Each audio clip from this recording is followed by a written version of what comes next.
ngelanjutin proses hukum yang emang sudah berjalan.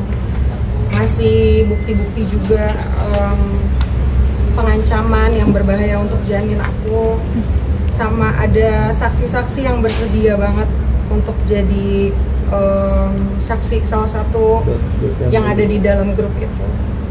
Ancamannya banyak, aku nggak bisa kasih tahu ke kalian. Intinya, oke, kronologinya memang aku emang menutupi kandungan aku memang sampai 9 bulan ini. Cuman karena adanya pengancaman ini, jadi aku harus mau nggak mau demi janin aku harus ngomong juga. Jadi makanya aku bawa ke jalur hukum. Ada 500 orang ya di dalam grup itu, cuman bentuk pengancamannya aku nggak bisa kasih tahu ke kalian. Itu kapan Kak kejadian ancamannya Kak? Bulan Juli, 21 Juli.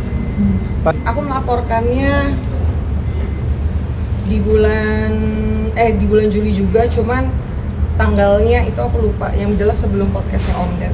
Orang yang kalian udah tahu itulah. Sesuai dengan yang klarifikasi yang kemarin dia sudah mengakui memang adanya pengancaman. Cuman karena memang ini sudah berjalan ya proses hukumnya, jadi klarifikasi dia tuh ada setelah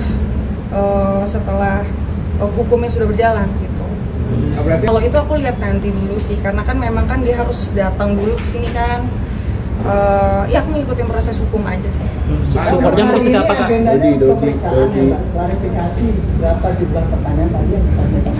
Ada banyak banget. Termasuk juga saksi-saksi kan tadi pada datang kan, jadi aku temenin juga. Dan memang ada saksinya ada 2 orang dari grup yang 500 orang itu. Kak, ini ya support dari Kak Berarti sudah apa Kak? Mungkin supportnya dari Kak Berarti mungkin? Supportnya ya Brevi semangatin aku terus sih. Mungkin setelah kelahiran ini mungkin seperti apa Kak? Mungkin setelah kelahiran ini mungkin dari Kak Berarti mungkin akan ngasih support seperti apa kan dia mau ngasih tanggung jawab ya atas kita. Iya, bentuknya pasti masih ya support aja sih, sampai detik ini masih support terus. Saksinya dari kalangan artis juga Saksinya fans-fans yang ada di dalam grup itu. Berarti ancamannya itu ada di dalam grup fanbase itu Kak? Iya. Kak, ini kan banyak yang ada juga yang dukung kamu, ada yang hujat kamu juga, mungkin tanggapannya seperti apa gitu? Kalau hujatan pasti ada, karena nggak mungkin hal-hal yang masih tabu kayak gini diterima semua orang. Cuman yang mendukung aku ucapin makasih, yang tidak mendukung juga nggak apa-apa. Cuman yang pasti aku harus mikirin proses hukum ini, aku berharapnya cepat selesai sebelum aku lahiran aja sih. Tapi Natalia dalam pemeriksaan untuk memperkuat adanya bukti-bukti pengancaman itu, mungkin ada yang disampaikan ke penyidik bukti-buktinya?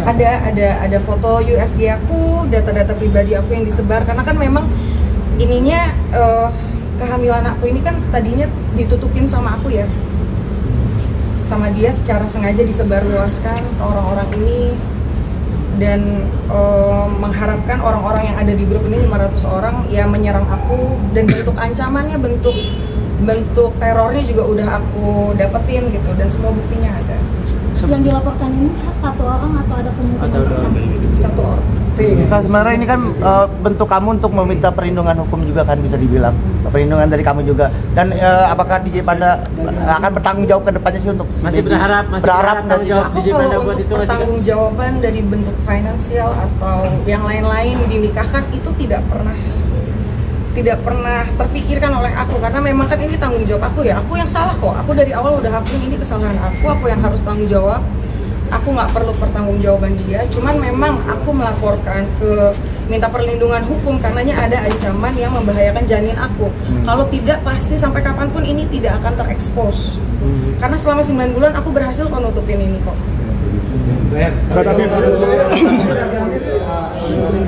Mengingat dia akan menjadi calon bapak dari anak-anak kamu, memikirkan dampak psikologis ke anak kamu dan oh pasti, tapi itu nanti. Yang jelas sekarang yang terpenting kondisi kesehatan janin aku dulu, mental aku dulu, kedepannya nanti bisa aku pikirin lagi. Next, kalau misalnya dia mau ngambil peran mungkin itu aku belum bisa pikirin. Mbak video parodi dari Natalie ini seperti apa Kak? Mungkin ada komunikasi? Kalau video dari Natalie, aku secara personally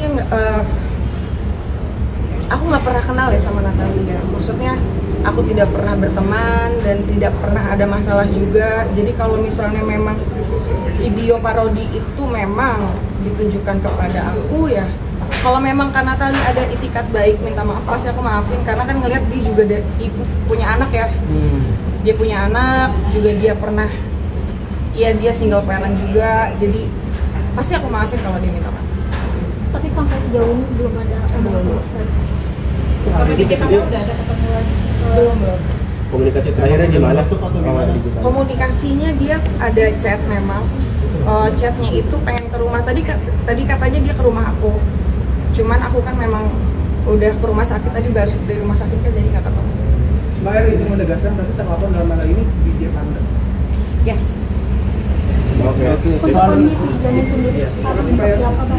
Sampai sekarang ya masih flek-flek aja sih, mungkin karena kecapean kan, karena aku harus bolak-balik tadi dari rumah sakit terus ke polisi, jadi ya itu aja sih. Jadi banyak yang bilang kalau nggak begitu kelihatan Kak. 8 Agustus. Mungkin dari Mas Brevi mungkin Kak, Aku nggak ada lawyer, aku nggak pakai kuasa hukum. Kak, banyak yang bilang kalau Kakak pelajaran akan siap menikahi. Alasannya mungkin belum butuh aja kan, mungkin nanti. DJ Panda sendiri yang mengancam atau Yes. gimana? Penggiringan opini, ujaran kebencian, pengancaman, bentuk dari apa ya, data pribadiku juga disebarluaskan. Itu semua asalnya dari dia. Terus reaksi orang tua gitu? Reaksi orang tua ya support.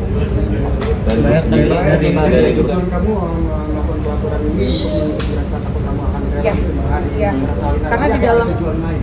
karena di dalam grup itu sudah terlontarkan di bulan Agustus mereka akan menyerang akun aku, bahkan di 21 Juli itu aku udah kena serang kok dari DM yang datang. Aku juga bingung kenapa orang-orang bisa tahu aku hamil. Itu yang pertama. Ternyata asal muasalnya dari grup itu gitu. Enggak Enggak ada tujuan lain. Mas Brevi